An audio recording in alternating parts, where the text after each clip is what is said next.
मानव उत्पत्ति को लेकर हमारे चारों तरफ अनेक सारी कहानियां हैं, मिथ हैं। अगर आप मानव उत्पत्ति की पूरी कहानी को समझना चाहते हैं तो ये पूरा वीडियो देखिए, आपको पूरा समझ में आ जाएगा कि मानव की उत्पत्ति कैसे हुई और उसने अपने जीवन में तरह तरह के बदलाव किस तरह से किए और वो बदलाव किन परिस्थितियों में हुए।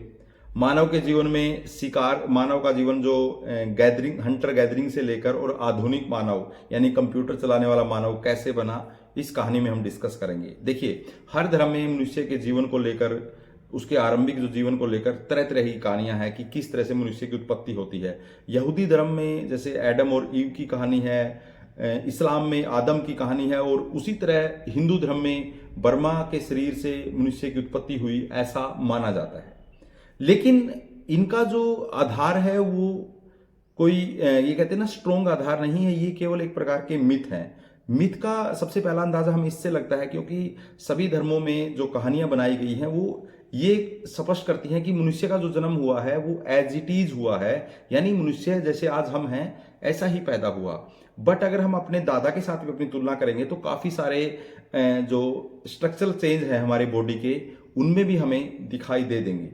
तो आपको सबसे पहले ये समझना पड़ेगा कि जो मनुष्य का जो जन्म हुआ है उसको ये कतई स्वीकार हम नहीं कर सकते कि ये किसी एक गिफ्ट के तौर पर बनाया गया है। हाँ, ये सही है, मतलब किसी भगवान ने इसको बनाया है, ये स्वीकार हम अभी तक तो नहीं कर सकते। और दूसरी बात ये है, जब तक हमारे पास कोई एक स्ट्रोंग तर्क हमारे पास ये नहीं होगा कि मनुष्य का जन्म इन दो प्रजातियों से हुआ। देखिए, कोई भी जेंडर, कोई भी जीव पैदा होता है वो टू जेंडर के मिलने से होता है, लेकिन वो पहले पहले टू जेंडर कहां से आए, ये सबसे बड़ा सवाल है। जैसे बोलते हैं ना कि मुर्गी पहले आई या अंडा, ये भी एक मतलब एक अनसुलझा सवाल है। और जिस तरह से हम हमारे काफी सारे लोग हमें कहेंगे कि हमें जो बंदर है उनका रिस्पेक्ट करना चाहिए क्योंकि वो हमारे पूर्वज हैं, लेकिन ये बात को स्वीकार भी हम नहीं कर सकते क्योंकि अगर बंदरों से इंसान बनते ना तो आज के कुछ बंदर फिर इंसान बन जाते ना। ये अभी तो इंसान नहीं बन रहे ना बंदर। तो ऐसा कौन सा समय था कि जब बंदर इंसान बन जाते थे, उनका इतना मॉडिफिकेशन हो जाता था।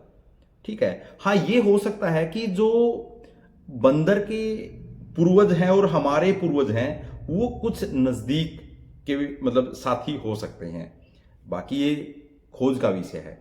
लेकिन अभी तक जो जीवाश्म की खोज हुई है उनसे यही स्पष्ट होता है कि मानव की जो आरंभिक उत्पत्ति हुई है वो अफ्रीका महाद्वीप की जो रिफ्ट घाटी है पूर्वी अफ्रीका में, जिसमें क्षेत्र आता है तंजानिया, इथोपिया और केनिया का क्षेत्र आता है, और मानव की जो उत्पत्ति है वहां से मानी जाती है। तो ये हम स्वीकार नहीं कर सकते कि बंदर हमारे पूर्वज हैं। हाँ, हमारे पूर्वज और बंदर के पूर्वज में भी एक हो सकते हैं।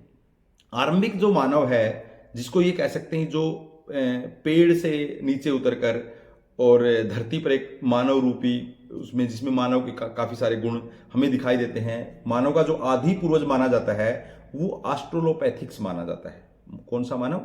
मानव का जो आदि पूर्वज माना जाता है, नहीं, आरंभिक मानव जिसको हम कहते हैं ऑस्ट्रेलोपैथिक्स। ठीक है, तो उसके बाद ऑस्ट्रेलोपैथिक्स के बाद होमो हैबिलिस। ये दो मानव ऐसे मानव थे कि जो अफ्रीका तक ही सीमित रहे। ठीक है, अफ्रीका तक सीमित रहे और इनका जो जीवन है पूरा आदिम है। और जैसे ऑस्ट्रेलोपैथिक्स है उसका बॉडी स्ट्रक्चर चिंपैंजी की तरह ही है, वो उसका शरीर छोटा है और उसका असर ये ऐसे इतना बड़ा है। और उसके बाद होमो जो हैबिलिस होता है उसने सर्वप्रथम औजार बनाने की शुरुआत की। औजार सबसे पहले वो क्या करता है, वो पत्थर के औजार मनुष्य सबसे पहले प्रयोग करता है, और पत्थर के भी क्वार्टरजाइट पत्थर, और वो बेडोल है, वो ऐसे मतलब उठाता है, बाद में उनको थोड़ा थोड़ा उसको शेप देना शुरू करता है। और मानव जो है आरंभ में शिकार नहीं करता था, पहले वो सिक्वेंजिंग करता था और गैदरिंग करता था। सिक्वेंजिंग क्या होता है, वो ऐसे मांस को खाता था जैसे अगर कोई पशु पहले से ही मर गया है उसको खा लेता है, या फिर किसी पशु के जैसे शेर ने शिकार कर लिया उसको छोड़ दिया तो उसको खा लेता है। तो ऐसी चीजें वो ऐसे वो करता था, शिकार नहीं करता था आरंभिक में, वो सिक्वेंजिंग करता था। और गैदरिंग यानी जो पौधों से फल, कंदमूल, जड़ें ऐसे निकाल कर वो खाता था। आरंभ में वो शिकारी नहीं था। धीरे धीरे वो क्या है, अब होमो हैबिलिस के समय वो क्या करता है, वो शिकारी की फॉर्म में आता है, वो शिकारी बन जाता है, वो शिकार करने लग जाता है क्योंकि उसने हथियार बना लिए। तो वो ग्रुप में, बड़े बड़े ग्रुप में शिकार करता है। और क्योंकि देखिए आरंभिक जो ये कह लीजिए कि जो आरंभिक काल है उसमें जो उनके आसपास के जो जानवर हैं वो भी क्या हैं, बड़े बड़े हैं, और बड़े जानवरों को मारने के लिए उनको बड़े पत्थरों की जरूरत है। तो उनके पास कोई ऐसा स्पीड से भागने वाले जानवर नहीं है उस समय, लेकिन वो बड़े पत्थरों के प्रयोग से ही उनका शिकार आरंभ में करते हैं। होमो एबलिस पहला मानव है जिसने क्या किया, औजार बनाने शुरू किए, और वो स्किलफुल मानव है। उसके बाद का जो मानव आता है वो है होमो इरेक्टस। होमो इरेक्टस प्रथम मानव है जो सीधा खड़ा होकर चलता है, और खड़ा होकर चलने वाला मानव होमो इरेक्टस है, और जो क्या करता है, अफ्रीका से बाहर निकलता है। अफ्रीका से बाहर निकलता है, यानी ये कह लीजिए कि वो अफ्रीका से बाहर निकलने वाला पहला मानव है अभी तक की जानकारी के अनुसार। किस मानव के जीवाश्म अफ्रीका से बाहर मिले हैं सर्वप्रथम, तो वो होमो हैबिलिस के मिले हैं, सॉरी होमो इरेक्टस के मिले हैं। वो कहाँ से मिले हैं, भारत में भी उसके जो मिलते हैं जीवाश्म, वो हथनोरा से मिलते हैं ना, हथनोरा से होमो इरेक्टस मिला है, हथनोरा से। उसको नर्मदा मानव भी बोलते हैं, नर्मदा घाटी में मिला है। देखिए आरंभ का मानव है वो घाटियों में रहता है, क्योंकि घाटियों में क्या होता है कि वहाँ पर पानी भी होता है, उनके पास कोई आरओ तो था नहीं कि वो पानी ले आएंगे, कोई पानी ले जाने की। दूसरा उसमें गुफाएं हैं घाटियों में, और पेड़ पौधे हैं, कंदमूल खाते हैं, और पानी के पास क्या होता है कि ज़्यादातर जानवर पानी पीने आते हैं तो वहाँ से उसका शिकार कर लेते हैं। घाटियों में मानव रहता है। तो जो तीसरी स्टेज का मानव है वो होमो इरेक्टस है, जो अफ्रीका से बाहर निकलकर अलग अलग स्थानों पर फैलता है, खड़ा होकर चलने वाला मानव है, और जिसने हैंडेक्स बनाया। हैंडेक्स का प्रयोग एक तरह से किसने शुरू किया, वो होमो इरेक्टस ने किया। देन ये पूरा जो पाषाण काल है उसमें की ही जो लोअर पैलियोलिथिक एज है या मिडिल पैलियोलिथिक एज है, उसी की कहानी ये चल रही है। उसके बाद जो आगे का जो मानव आता है वो आता है होमोसेपियंस और निएंडरथल। होमोसेपियंस जो मानव है उसकी जो उत्पत्ति होती है वो उच्च पूरा पाषाण काल में होती है। किसमें होती है, उच्च पूरा पाषाण काल में। अभी तक मानव हंटर गैदर है, अभी तक उसने पशुपालन शुरू नहीं किया है। तो होमोसेपियंस ने भी आरंभ में पशुपालन शुरू नहीं किया था उस पूरा पाषाण काल में। हाँ, इसमें उसने हड्डियों को औजार के रूप में प्रयोग करना शुरू कर दिया था। वो किसने शुरू कर दिया था, होमो जो सेपियंस है उच्च पूरा पाषाण काल में ये होता है। इसके साथ साथ एक मानव का और जिक्र मिलता है, निएंडरथल। निएंडरथल जो घाटी है वो जर्मनी में है, तो उसको निएंडरथल मानव कहते हैं। और जो निएंडरथल मानव है वो क्या शुरू करता है, वो दाह संस्कार शुरू करता है मानव को, मतलब अंतिम संस्कार शुरू करता है। उसको धार्मिक मानव बोला जाता है। वो किसको बोला जाता है, वो निएंडरथल को बोला जाता है। और अगर हम एक बात और आगे बढ़कर बोलें कि जो आज का हमारा जो सबसे ये कह लीजिए नजदीक का पूर्वज है, वो उसको बोलते हैं क्रो-मैग्नन। क्या बोलते हैं, क्रो-मैग्नन। तो ये हमारे मानव की उत्पत्ति की कहानियां हैं, और धीरे धीरे अलग अलग क्षेत्रों में जाकर जो मानव है उसने अपनी प्रजातियां उसके अनुसार ही उनकी प्रजातियां बनी हैं। जैसे इंडस में 4 प्रजाति के लोग हमें मिलते हैं। इंडस से पहले हम बात करेंगे जैसे निग्रेटो है ना, और उसके बाद उसमें आते हैं अल्पाइन, द्रविड, ऑस्ट्रोप्रोटोलाइड, और ये इस तरह के मानव की जो प्रजातियां हैं, अल्पाइन, प्रोटो ऑस्ट्रोलाइड और द्रविड जो हैं भूमध्य सागरीय, ये लोग अलग अलग प्रजातियों के लोग धीरे धीरे अलग अलग स्थानों पे हमें मिलते हैं। प्रजाति कैसे बनती है, उनके बॉडी स्ट्रक्चर, उनके जो कहते हैं ना कल्चर के अनुसार प्रजातियां तय की गई हैं इनकी, उनके जो रीति रिवाज हैं, इस तरह से कह लीजिए। तो मानव की जो उसके बाद मानव का जो कहानी शुरू होती है कि मानव जो पूरा पाषाण काल है उसमें मानव जो है वो क्या है, वो है हंटर गैदर्स है, और बाद में हंटर गैदर्स है। उसके बाद जो मध्य पाषाण काल आता है, मध्य पाषाण काल में मानव ने पशुपालन करना शुरू किया, जिसके एविडेंस हमें बागोर से मिलते हैं और हमें आदमगढ़ मध्य प्रदेश से मिलते हैं। ठीक है, पशुपालन करना शुरू किया।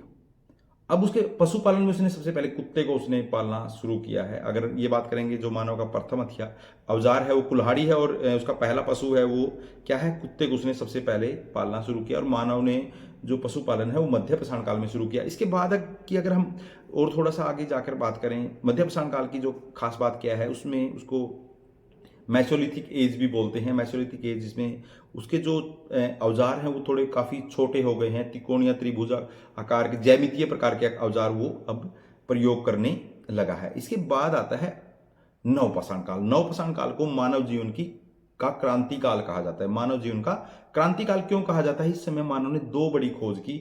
एक तो उसने कृषि का आरंभ कर दिया और दूसरा उसने पहिए का आविष्कार कर लिया।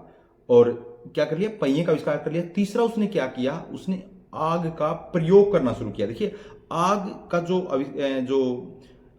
आविष्कार कह लीजिए वो पाषाण काल, पूरा पाषाण काल में हुआ है, लेकिन आग का प्रयोग मनुष्य के जीवन में नवपाषाण काल में 3 क्रांतिकारी प्रयोग आए हैं, उसने किए हैं। 3 बड़े उसके अचीवमेंट हैं। वो हैं, उसने आग का प्रयोग करना शुरू किया, उसने पहिए का आविष्कार किया और उसके साथ साथ उसने कृषि करना आरंभ कर दिया। तो सर्वप्रथम जो कृषि के जो हमें साक्ष्य मिलते हैं वो मेरगढ़ से हमें मिलते हैं। मेरगढ़ से कृषि के प्राचीनतम साक्ष्य हमें मिलते हैं। और वहीं से हमें क्या है कि सबसे प्राचीन बस्ती मिली है। सबसे प्राचीन जो बस्ती मिली हमें कहाँ से मिली है? वो भी हमें मेरगढ़ से ही मिली है। जो ये कह लीजिए कि गांव के बसने की जो शुरुआत होती है, जहाँ से आगे चलकर वो किसके साथ, इंडस वैली सिविलाइजेशन के साथ भी उसके लिंक जुड़ते हैं। तो ये है मानव के जीवन की उत्पत्ति की कहानी।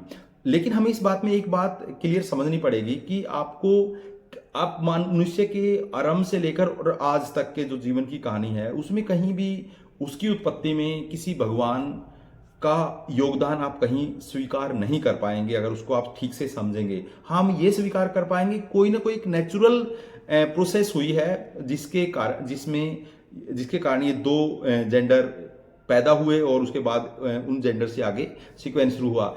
इसके काफी सारे धार्मिक मिथों को तोड़ने का काम चार्ल्स डार्विन करते हैं, जिन्होंने 1859 में एक किताब लिखी थी, ओरिजिन ऑफ द स्पीसीज लिखी थी। और उसमें काफी सारे जो मिथ हैं उनको तोड़कर ये बताया था कि मनुष्य का जीवन एक प्रोसेस की कहानी है। मनुष्य का जीवन नहीं, हर जो जीव है उसका जो जन्म है एक पूरी प्रोसेस है, उसको काफी चेंज से आया है और अनेक प्रजातियों के आपस में संपर्क का ही वो परिणाम है। हम भी किन्हीं 2 प्रजातियों के आपसी मिलन का ही क्या है, हम फल हैं। आज अगर कोई 2 प्रजातियां आई हैं जिनसे के मिलन से मनुष्य पैदा हुआ है, तो आज हम देखते हैं कि तरह तरह के फल और पेड़ पौधे हम देखते हैं कि 2 प्रजातियों के मिलन से एक तीसरी प्रजाति पैदा होती है। उसी तरह से ऐसा शायद प्राचीन काल में भी हुआ है। चार्ल्स डार्विन यही बात बोलते हैं।